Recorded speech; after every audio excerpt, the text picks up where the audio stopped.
नमस्ते दोस्तों, आप सबका एक बार फिर से स्वागत है आपके अपने YouTube चैनल सत्य सनातन में।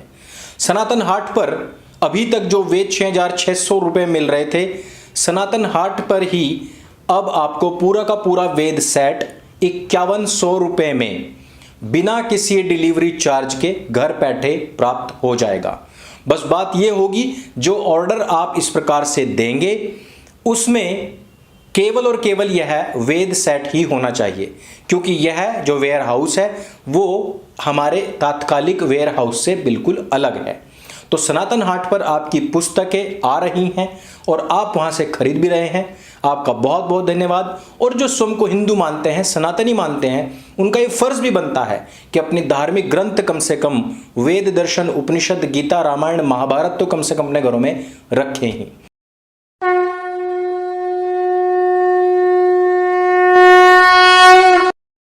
आज का जो हमारा विषय है वो सनातन वैदिक धर्म के उस बिंदु से जुड़ा हुआ है जिसको हम आस्था कहते हैं। आस्था के केंद्र हमारे मंदिर, और मंदिरों में आपने देखा पंजाब के अंदर हो या यूपी के अंदर हो, जब तक योगी महाराज शपथ नहीं ले रहे उससे पहले पहले खूब उत्पात मचा हुआ है। पंजाब में तुरंत मंदिरों के ऊपर हमला हुआ, गायों को काट करके फेंका जाता रहा। और उत्तर प्रदेश में आप ये देखिए, नोएडा में, दिल्ली से सटे हुए क्षेत्र में नोएडा में मंदिर में तोड़फोड़ की गई, शिवलिंग उखाड़ करके फेंक दिया गया और वहां पर मांस के लोथड़े फेंके गए। लेकिन बाबा शपथ लें या ना लें, इस बात से किसी को न खुश होने की आवश्यकता है और ना ही आतंकी बनने की जरूरत है, क्योंकि तख्तियां आज भी गले में ज्यों के त्यों बदस्तूर टंग रही हैं और बुलडोजर कहीं पर गया नहीं है। शपथ 25 को है, लेकिन नोएडा में बुलडोजर आज ही बच गया। और कहां पर बजा? मांस की जो दुकानें होती हैं और जो आसपास के क्षेत्रों में थी, नोटिस मिला और सीधे बुलडोजर बच गया। आ गया स्वाद।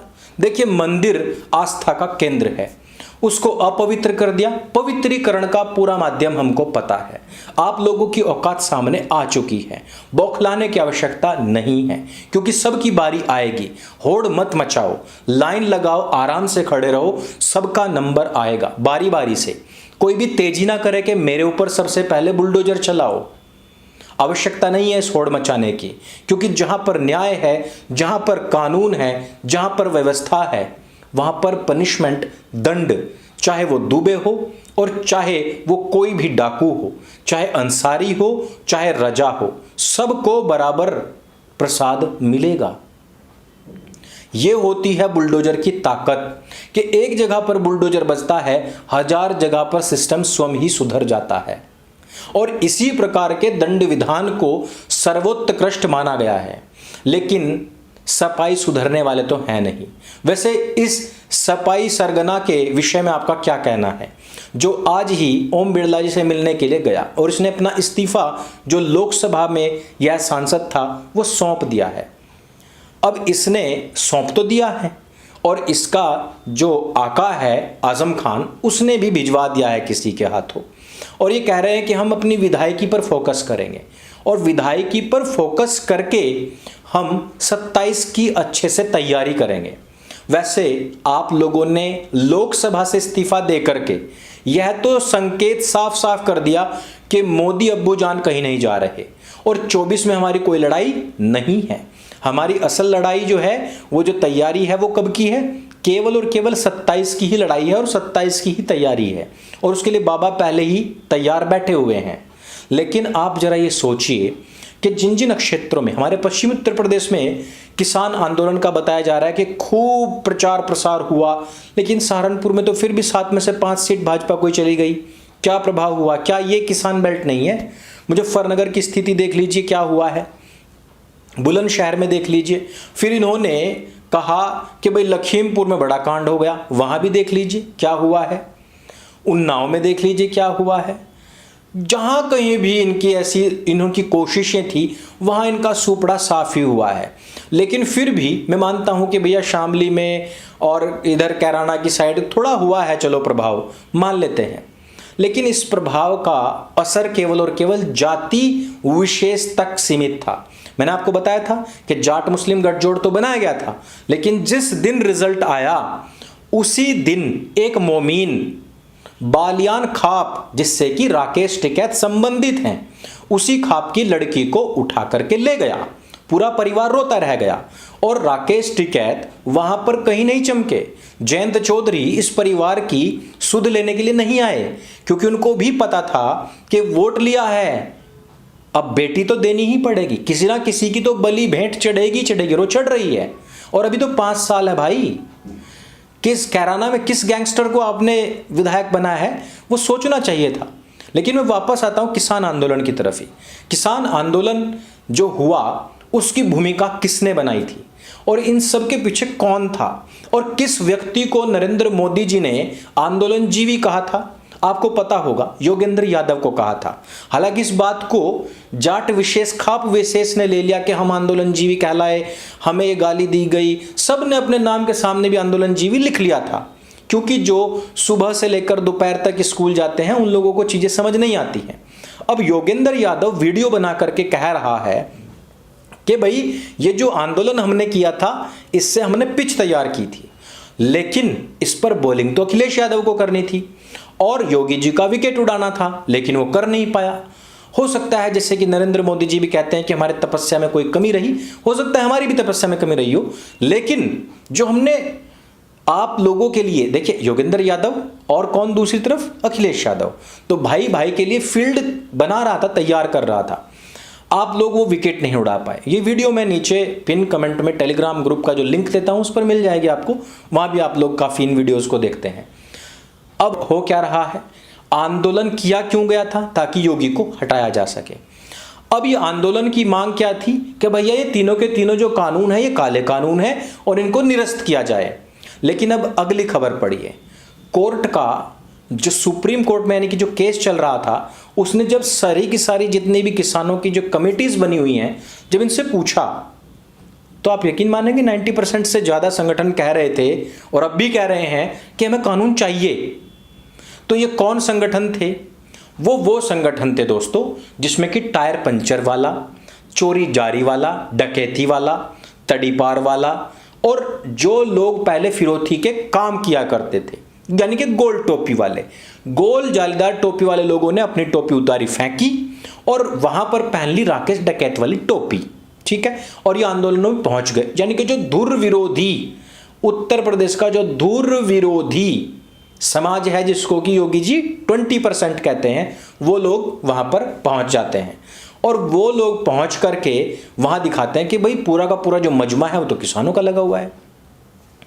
हिंदू विरोधी मानसिकता के खालिस्तानी वो लोग पहुंचे बॉर्डर पर और इतना दबाव, इतना प्रेशर बना दिया जैसा कि बस कल की जाती सरकार आज ही चली जाए, जैसे कि बस अभी गिरी, बस यूं गिरी, बस फूंक मारी और सरकार गिरी और दोबारा तो आवे कोई नहीं। और हुआ क्या उसका, जस्ट उल्टा। तो योगेंद्र यादव ने फील्डिंग पूरी लगाई, पिच तैयार करी अखिलेश यादव के लिए, लेकिन हुआ कुछ नहीं। अखिलेश यादव भी लोकसभा से सदस्यता से इस्तीफा देकर के आ रहे हैं कि बोले 24 में तो हमारा कोई है ही नहीं, 27 की ही तैयारी करनी है, पूरा फोकस है विधानसभा पे रखना है। और इधर जिस किसान आंदोलन को लेकर के और जिन मांगों को लेकर के ये पूरा का पूरा तांडव मचाया गया था, उसमें भी उनकी सिट्टी पिट्टी अब गुम हो गई है, फुस हो गई है। और जिन लोगों को इन्होंने जिताया भी था, उसी कौम के लोगों ने इन्हीं लोगों की लौंडिया अभी से उठानी शुरू कर दी है, धमकियां देनी शुरू कर दी है। और कह भी दिया था उन्होंने कि हम घूस भर देंगे, और वो काम जिताने के बावजूद भी देखो, जब उन्होंने कहा ना कि हम घूस भर देंगे अगर नाहिद हसन हार गया तो, और बोले जीतता तो क्या करोगे? बोले जीतता तो पहले भी जीते थे, पहले घूस भरे थे, अभी घूस भरेंगे, कराना घूस ही तो भर रखा था। तो भाई वही सिस्टम है ना, तो घूस तो उन्होंने भरना ही भरना, मरना तो तुमने है ही।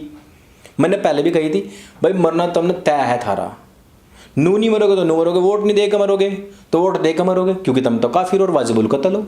पर यह बात मैंने बताया ना, 8 बजे से लेकर 11 बजे तक जो स्कूल में गए थे, केवल उन लोगों को यह बात समझ में आती नहीं है। ठीक, अब लो जी, यह बात समझाने के लिए कश्मीर फाइल फिल्म भी आ गई। चलो मैं तो 4 साल से जो कह रहा भाई मेरी बात पे यकीन ना करो। मुझे बहुत सारे लोग कह रहे, बोला भाई नलके पे मोहर दबा के, हमने तो बटन दबा के बहुत गलत करा। कश्मीर फाइल अगर हम पहले देख लेते तो समझ में आ जाता कि नाहिद हरिये, आजम खान हरिये, अखिलेश यादव किनके प्यादे किनके गुर्गे। बोला भाई अब पछतावत होत क्या, जब चिड़िया चुग गई खेत, और खेत तो थारे के सारे अखिलेश यादव और योगेंद्र यादव और राकेश टिकैत पहले चुग गया। अब पछताओ जाओ क्या हो। लेकिन अब भी इस फिल्म के खिलाफ भी एस.टी. हसन जैसे लोग, या सपा के जितने भी लोग हैं, खासतौर पर सपा के ही हैं सारे, ये क्या कह रहे, ये बोल रहे, बोला कि ये तो भाईचारे को खत्म करने के लिए कर रहा है। अच्छा, भाईचारे को खत्म करने के लिए आया फिल्म, तो 90 के दशक में क्या बना रहे थे भाई, वो भाईचारा फैला रहे थे। आरा मशीन से एक लड़की काट दी गई जो भाईचारा फैल रहा था। लड़कियों के साथ में लव जिहाद हुआ, सड़कों पर घेर घेर का बलात्कार हो रहा, तो दिखाने के लिए टक्कियों के साथ में जो शारदा बनाई फिल्म में, वो तो दिखाया नहीं कि उसके साथ में कितना जुल्म हुआ है उससे काटने से पहले, वो तो दिखाया नहीं उन्होंने फिल्म में तो 1% भी नहीं दिखाया मेरे हिसाब से। तो वो सारी की सारी जो चीज़ें हैं वो काहे के लिए थी भाई, वो भाईचारा फैलाने के लिए थी। और मैं तो पूछना चाहूँ, ये मुजफ्फरनगर के और ये जो कैराना कांधले के हैं, या जिन्होंने भी वोट दिया इन्हें सपाइयों को, मतलब भाई ये स्थिति दोबारा से लाना चाहो क्या?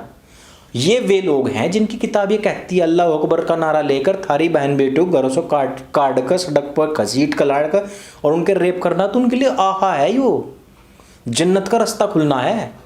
और भाई मेरी बात तुम मानो ना मानो, चलो अगली एक खबर जो तुम को बोला, समाजवादी पार्टी को कोसते रहे हैं, कांग्रेस को कोसते रहे हैं, जबरन धर्मांतरण मतांतरण विरोधी कानून बिल लाया गया है हरियाणा में। और सबसे पहले बाइकआउट किसने किया? कांग्रेसियों ने। किन कांग्रेसियों ने? जिन्होंने सालासर बालाजी में राम दरबार का गेट रात को बुलडोजर लगा गिरवा देता। देखो बुलडोजर तो अपना काम करेगा, बस केवल आपकी मानसिकता होनी चाहिए उसके पीछे। वहाँ मानसिकता थी कि भाई मांस फेंक दिया गया मंदिर के अंदर, तो जितनी भी मांस की दुकान लगी हुई थी मैं सारी सारी फुड़वा दी बुलडोजर से। यहाँ मानसिकता ये थी कि वो बड़े जय श्री राम के नारे लग रहे, बड़ा मंदिर बना रहे, लाज हमारे दायरे में तो ये गेट है, तो गेट को ही तोड़ देंगे। तय आपको करना कि बुलडोजर से क्या काम लेना है, ठीक है नहीं? बाकी तो भाई थारी मर्जी है ही, देख ही रहे अब तो मर्जी को हम। बाकी कश्मीर फाइल जो है फिल्म तो बहुत अच्छी है, 200 करोड़ क्रॉस कर गई, लेकिन इस फिल्म में एक संदेश बहुत अच्छा बताया गया कि एक दिन यह स्थिति पूरे भारतवर्ष में हो सकती है। और मैं बार बार कहता हूँ कि यह अतीत का परिदृश्य नहीं, ये भविष्य का दर्पण है। जिसको समझ में आ रही है वो काम करो, अन्य तो भाई नुई चलते रहो जिस तरह चल रहे, भूस भरवाओ जाओ और नुई लौंडिया अपनी उठवाओ जाओ। ये कर्तव्य थारे करे के ही हैं। तो भाई इस वीडियो में सिर्फ इतना ही। आप लोगों ने इतना सहयोग दिया है सनातन हाट पर और इस चैनल पर भी आपका बहुत बहुत धन्यवाद है। और आप लोग इस चैनल को इसी तरीके से सपोर्ट करते रहें। इस वीडियो को अगर अच्छी लगे तो शेयर भी करते रहें। मेरे संग बोले सत्य सनातन वैदिक धर्म की जय। जय हिंद, वंदे मातरम।